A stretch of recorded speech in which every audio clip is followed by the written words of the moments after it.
Alright, Assalamualaikum semua. Jadi untuk video kali ini saya akan tunjukkan mengenai Google Analytics 4. Seperti kita maklum, ialah kalau ada website kena ada Google Analytics. Kan untuk kita measure beberapa metrik dalam website tersebut kan. Contoh klik, impression, dan banyak lagi lah leads untuk conversion dan sebagainya. Okey, untuk video kali ini sedikit sebanyak mengenai Google Analytics 4. GA4 ni actually dia kesinambungan produk daripada UA, Google kan. For the last version of Google Analytics tu dia UA.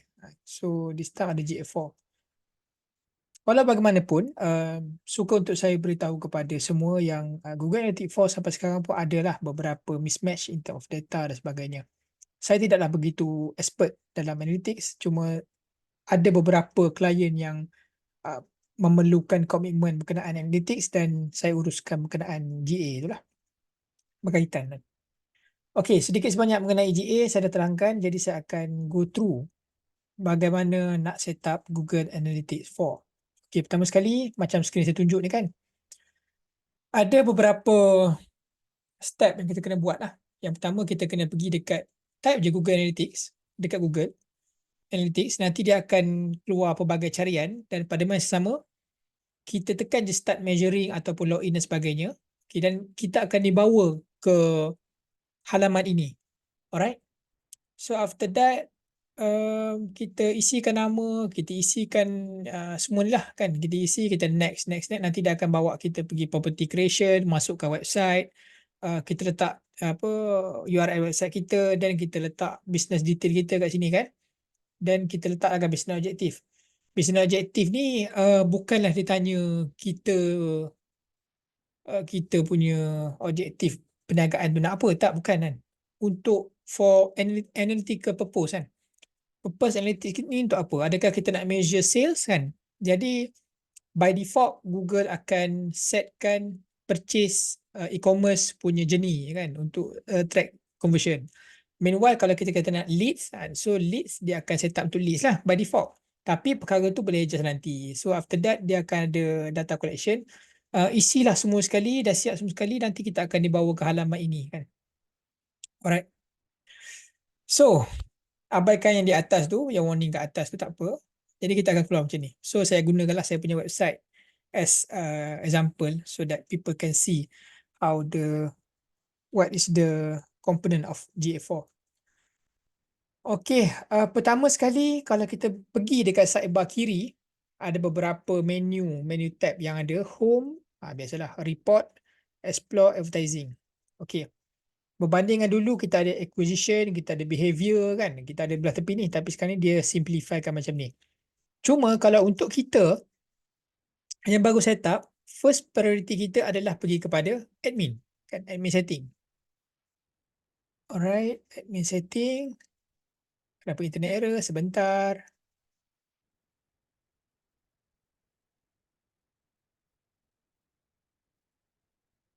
Okey. Kita pergi ke admin setting. So, sedikit sebanyak nak kena tahu. Kan? So, ini account details. Apa yang kita pernah delete dan sebagainya. Filter ni apa yang kita nak filter lah. Contohnya ada orang dia nak filter bot kan. Boleh. Boleh filter bot dekat sini. Filter bot, filter certain URL boleh kan. Pergi je kat bahagian admin, tengok semua sekali kan. Property kat sini, dekat sini. Contoh kita nak bagi akses dekat marketer kan. Ataupun kita nak bagi akses dekat web developer yang lain kan. Nak in charge, nak handle kita punya website. So kita pergi je dekat sini. Bagi access management. Alright. Kemudian data display kat sini. Actually yang card di sini sama je dengan sini. Sama je. Alright. Then okay, yang ini event kan. Event ni kalau kita nak tahu event adalah satu benda yang kita nak measure something kan. Ada event by default memang tersedia kat Google. Contohnya klik, scroll kan, itu by default memang kita boleh measure lah dengan GA4. Tetapi ada yang kita panggil custom event kan, benda-benda yang kita nak measure tapi tak ada attribution, tak ada parameter yang disediakan. Jadi kita kena create sendiri benda tu. Okay.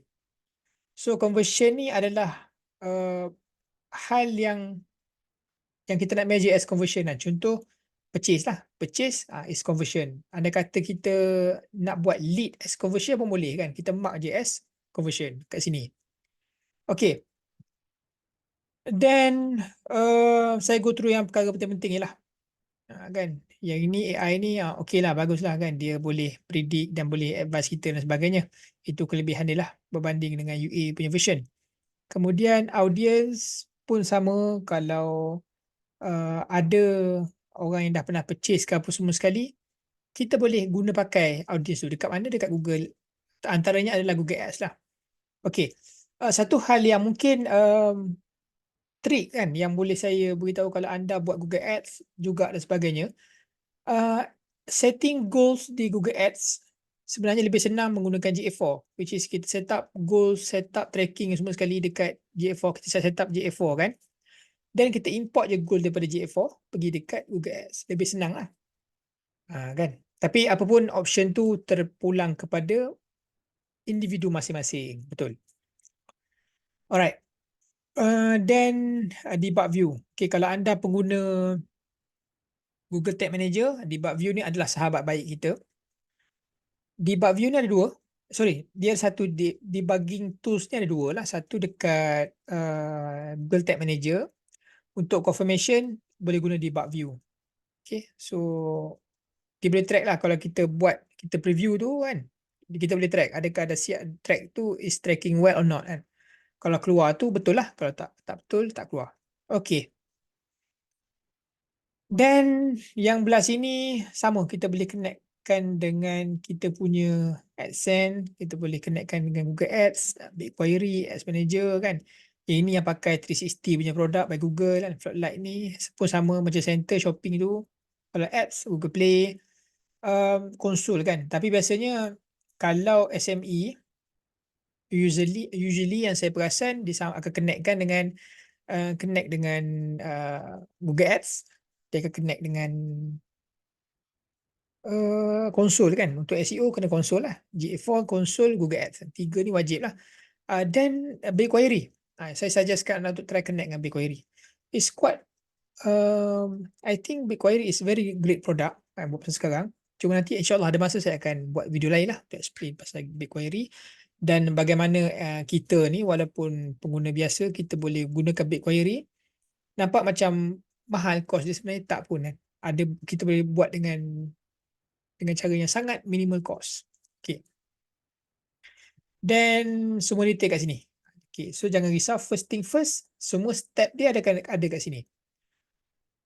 Okay, bila kita start install, bila kita start register tadi, back to basic one, bila kita dah siap semua tadi, kan, kita akan diberikan kod.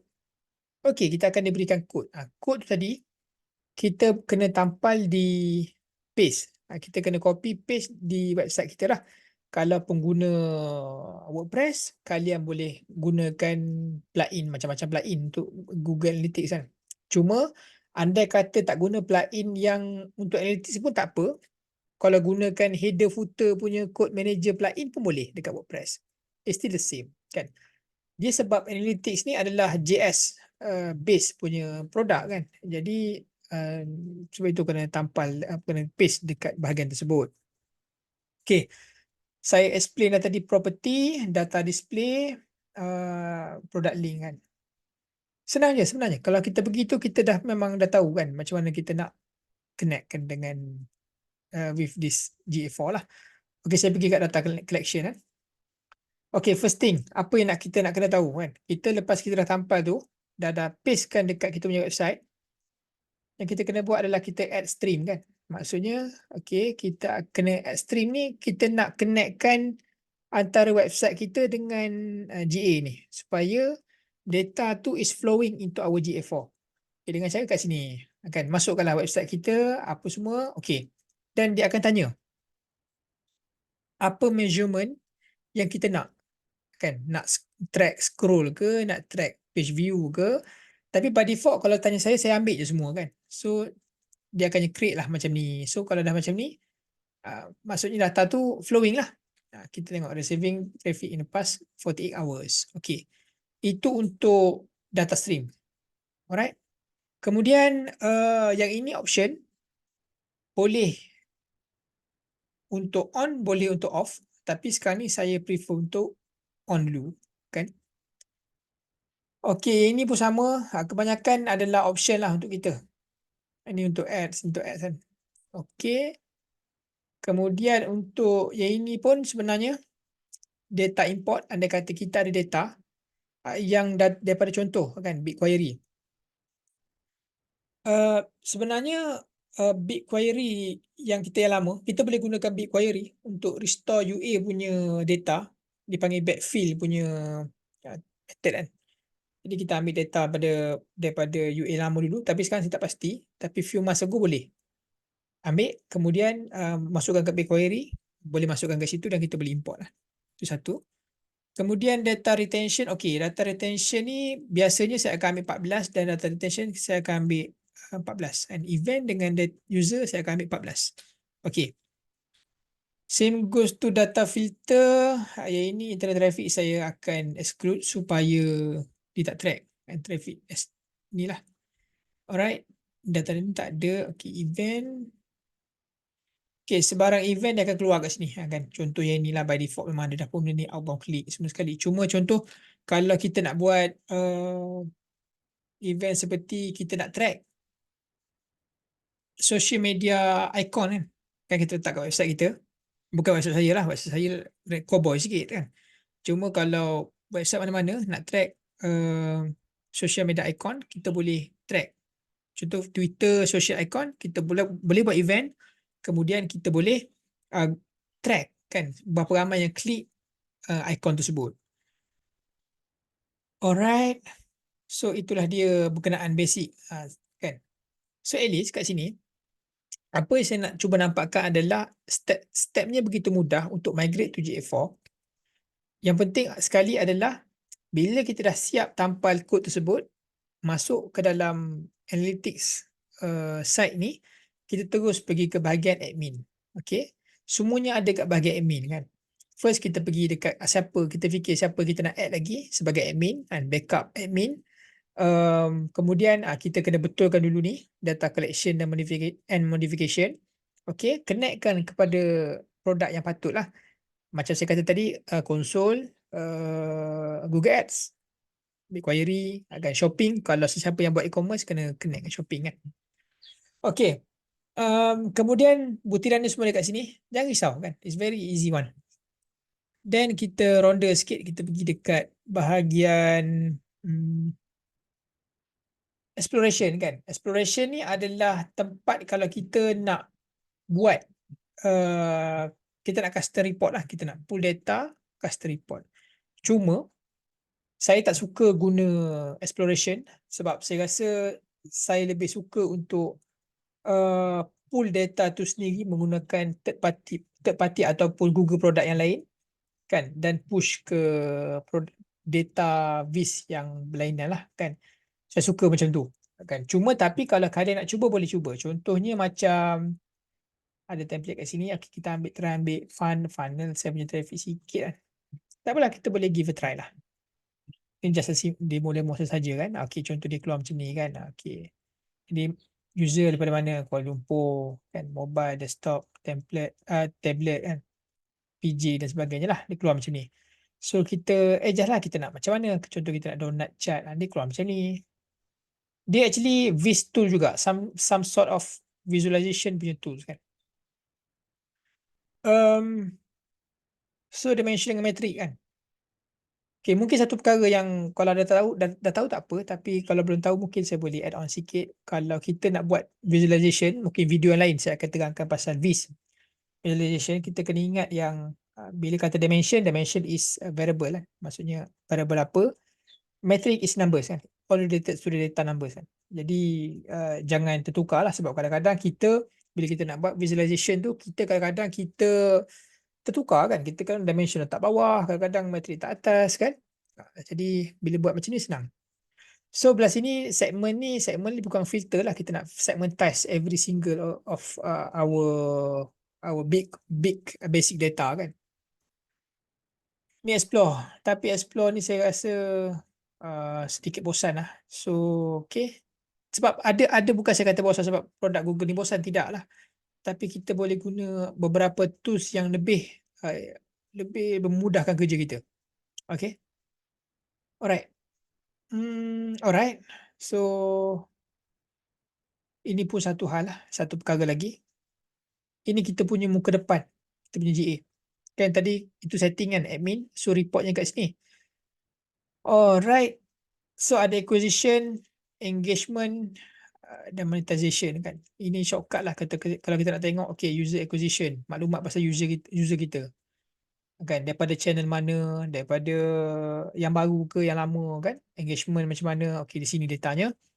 Traffic ni dia akan straightforward dekat kita punya medium source kan. Kita boleh filter by medium source. Contoh, dekat sini terus ada. Kalau dulu kita nak kena agile kan, sekarang tak ada. Sekarang terus je kita guna source medium kan. Contoh, kita boleh terus guna default channel kan.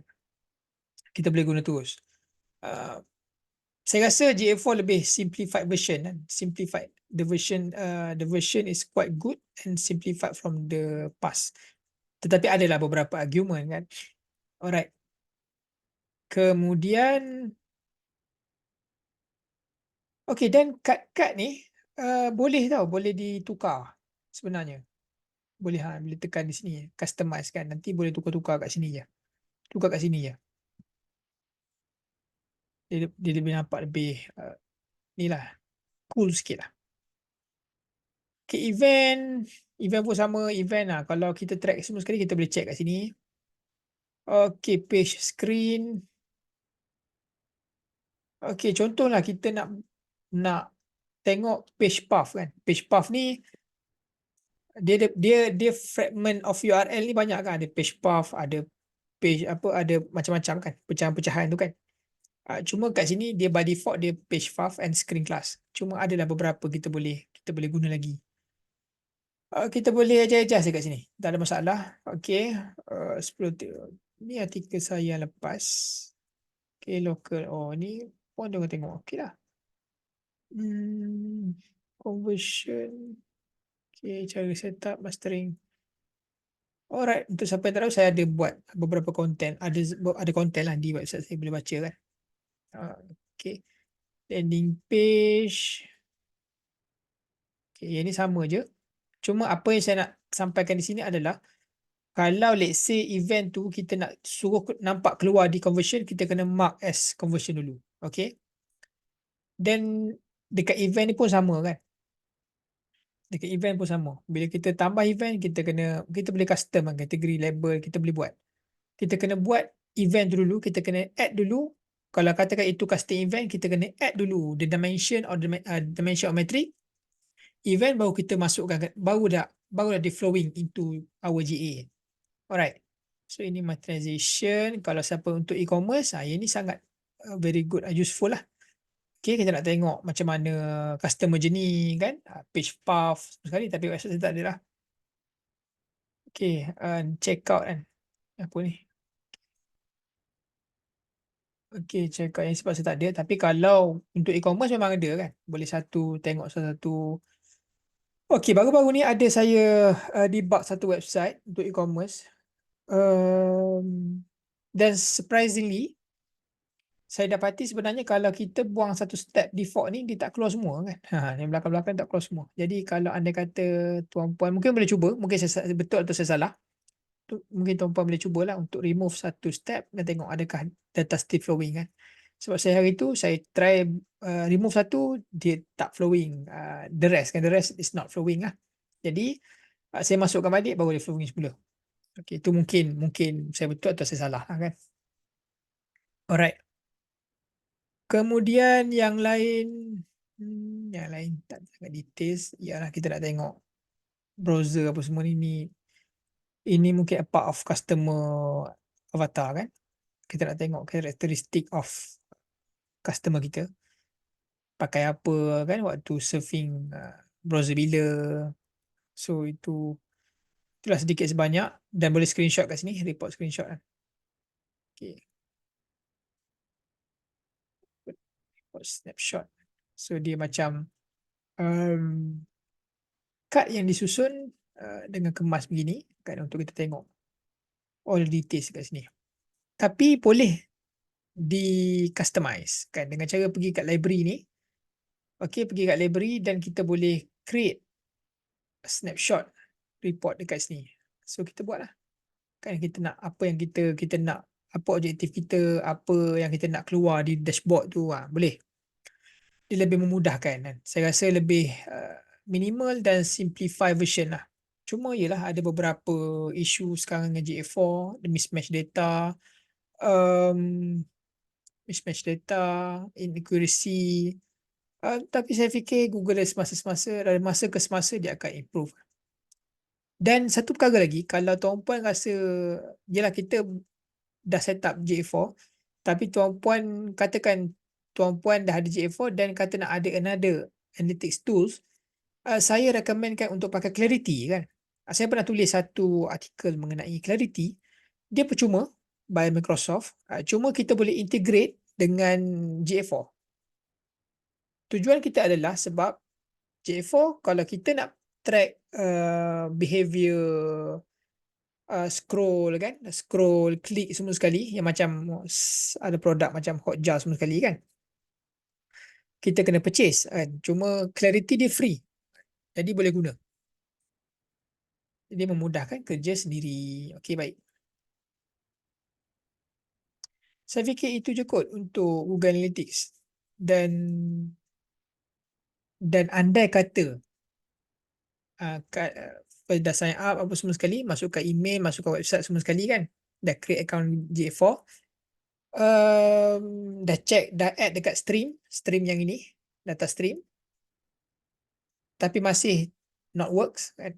So kena check balik macam mana cara pasang tracking tadi kan, betul ke tidak dekat header semua sekali. Battery check lah. Okey, nanti bila kita dah siap, dia akan keluar macam ni. Kita boleh kita tekan je kat sini. Okey, kita tekan kat sini dan dia keluar macam ni kan. Maksudnya ni betul lah ni, kita dah track betul lah ni. Kemudian measurement ID ni, okey, kalau kita gunakan Google Tag Manager, kita kena ni, kita kena simpan measurement ID kan. Sebab apa-apa pasal tracking kita akan guna this kind of ID lah. Tapi kalau nak mudah, save as constant variable, lebih memudahkan lah. Dekat variable JTM, so that kita boleh reload dia. Alright. Kerana sebab apa saya kadang cerita pasal GA4, Google Ads semua sekali, sebab produk Google ni dia actually integrate to each other kan. Kalau siapa yang buat SEO, dia kena berkawan baik dengan Analytics dan Google Search Console, GSC. Sesiapa yang dalam data, dia kena berkawan baik dengan GA4, dia kena berkawan baik dengan Google Tag Manager, dia kena enhance on BigQuery kan. Okay.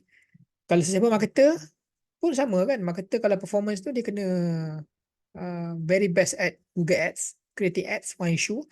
Dia kena ensure yang produk tu ada data tu flowing into GA4. Dia kena recheck GA4. Dan dia kena fokus dekat maybe BigQuery kalau memerlukan ataupun tidak kan. Kalau tak pun check kat GA4 lah at last point.